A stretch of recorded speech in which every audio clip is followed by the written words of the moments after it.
Anda pernah tak bila bangun tidur, tiba-tiba rasa macam, apa benda aku mimpi tadi tu? Mimpi ni kan kadang-kadang ia pelik sangat, kadang-kadang indah, kadang-kadang menakutkan betul. Dan dah berabad-abad lamanya kita tertanya-tanya, adakah mimpi ni cuma bunyi bising rawak dalam otak kita masa tidur ataupun ia sebenarnya ada makna yang jauh lebih mendalam? Dulu kan, inilah pandangan biasa orang. Ramai, termasuklah golongan cerdik pandai, anggap mimpi ni tak ada apa makna apa-apa. Macam buih dekat laut tu. Muncul sekejap, lepas pecah dan hilang. Tak penting dan tak payah nak kaji pun.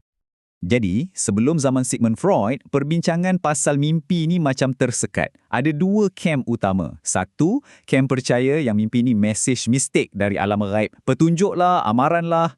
Kem perubatan pula cakap, tak ada apa-apalah. Ia cuma proses fizikal yang tak berguna, mungkin sebab otak kita berasap sikit masa tidur. Lepas tu muncullah seorang penyiasat minda, Sigmund Freud. Dan dia pandang mimpi ni dengan sangat serius. Dia percaya mimpi bukan gangguan dari luar, bukan mesej dari dewa, tapi sebaliknya, ia adalah ciptaan minda si pemimpi itu sendiri. Satu mesej dari minda kita untuk kita.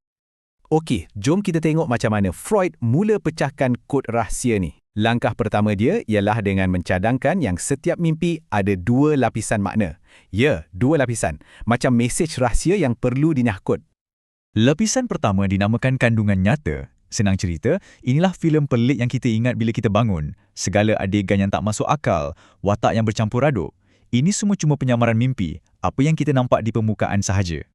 Tapi, di bawah permukaan tu, tersembunyinya kandungan terpendam. Inilah mesej yang sebenar. Inilah fikiran dan keinginan tersembunyi yang mencetuskan mimpi tu. Kata Freud, kalau nak faham mimpi, kita kena korek sampai jumpa kandungan terpendam ni.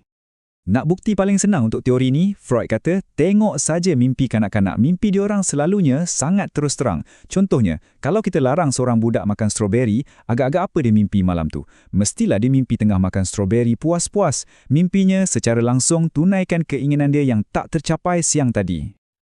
Okey, persoalannya sekarang, kalau mimpi ni untuk tunaikan hasrat, kenapa mimpi kita sebagai orang dewasa ni pelik sangat dan mengelirukan? Di sinilah Freud perkenalkan satu konsep penting yang dipanggil kerja mimpi.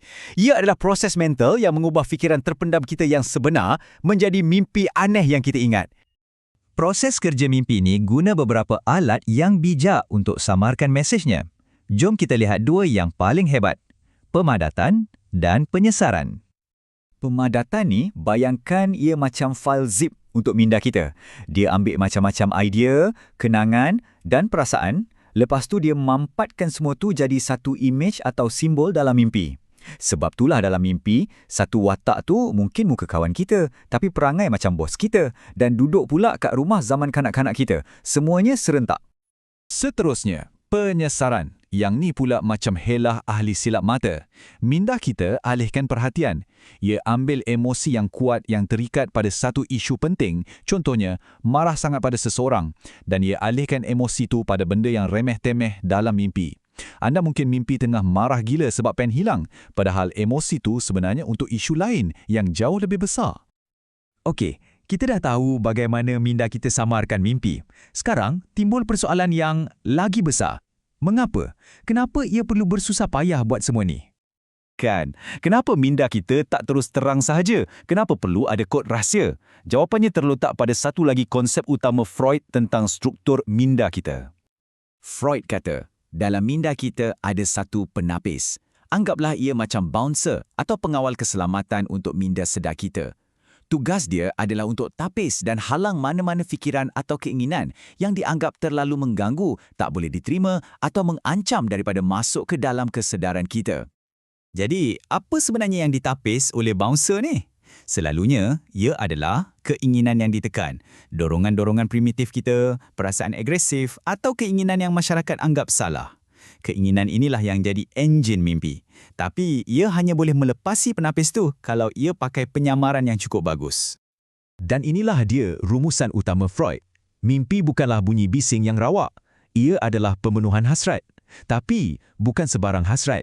Ia adalah pemenuhan yang terselindung bagi keinginan kita yang paling dalam dan tersembunyi, yang telah kita tekan jauh ke dalam minda separa sedar. Okey, saya tahu apa yang anda mungkin fikir sekarang. Habis tu, mimpi ngeri macam mana pula? Takkanlah itu pembunuhan hasrat? Ini soalan yang sangat bagus dan memang satu cabaran besar kepada teori ni. Tapi, Freud ada penjelasan yang, sangat menarik. Freud bagi satu contoh kes yang menarik. Bayangkan seorang wanita bermimpi sesuatu yang nampak mengerikan. Anak saudara kesayangannya meninggal dunia. Di permukaan, ia nampak macam mimpi yang menyedihkan, bukan pembunuhan hasrat. Tapi bila dia analisis, rupa-rupanya keinginan terpendam wanita tu bukanlah kematian anak saudaranya. Sebaliknya, dia teringin sangat nak bertemu semula dengan seorang lelaki yang dicintainya dan pertemuan terakhir mereka adalah di sebuah majlis pengebumian lain. Nampak tak? Mimpi tu gunakan suasana sedih untuk samarkan keinginan sebenar untuk berjumpa semula.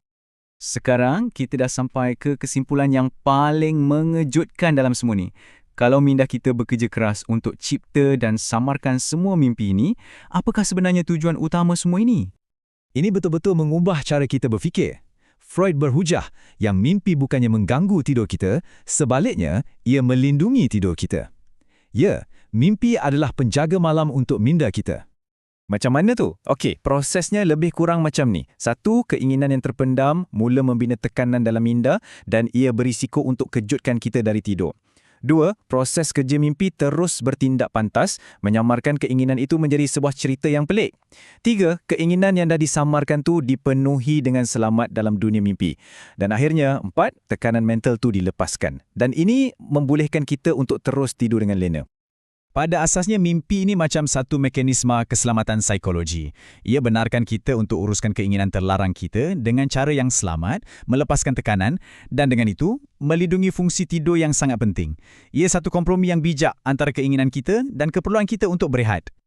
Jadi, lain kali anda terjaga dari mimpi yang aneh, jangan terus anggap ia tak bermakna. Sebaliknya, cuba tanya diri anda, filem pelik yang baru bermain di kepala aku ni, apa agaknya yang ia cuba sampaikan? Apakah keinginan tersembunyi yang ia sedang lindungi supaya saya boleh terus tidur dengan nyenyak?